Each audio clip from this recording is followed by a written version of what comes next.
Punya ide, gagasan, atau pendapat? Ingin menuangkan ke dalam sebuah teks tanggapan, tapi bingung bagaimana cara membuatnya? Tenang, yuk kita belajar cara membuat teks tanggapan.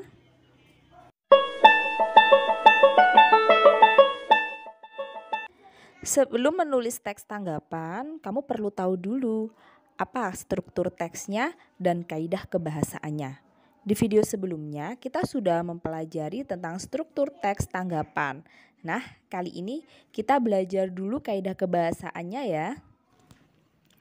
Kaidah kebahasaan teks tanggapan yang pertama, kalimat aktif. Kalimat aktif adalah kalimat yang subjeknya berperan sebagai pelaku secara aktif melakukan sesuatu. Contohnya mereka bernyanyi bersama. Bernyanyi adalah kata aktif. Yang kedua, kata tugas. Kata tugas ini tidak bisa berdiri sendiri. Dia harus digabungkan dengan kata lain agar memiliki makna. Yang pertama, preposisi atau kata depan. Kedua, konjungsi atau kata penghubung. Ketiga, artikula atau kata sandang. Yang keempat, interjeksi atau kata seru. Yang kelima, partikel penegas. Kaidah kebahasaan ketiga adalah bahasa deskripsi, yaitu bahasa yang mendeskripsikan hal secara rinci. Yang keempat, bahasa penilaian. Bahasa penilaian ini digunakan untuk menilai suatu hal. Nah, kalau kamu sudah mengetahui struktur teks dan kaidah kebahasaannya, berarti kamu siap untuk menulis teks tanggapan. Langkah pertama untuk membuat teks tanggapan adalah menentukan tema. Tema ini bisa kamu dapat dari kejadian yang ada di sekitar kamu dan kamu ingin sekali menanggapinya. Contohnya, misalkan saat ini kan penting tuh pakai masker, tapi sayangnya banyak orang yang tidak disiplin. Kamu ingin memberikan tanggapan mengenai kejadian itu.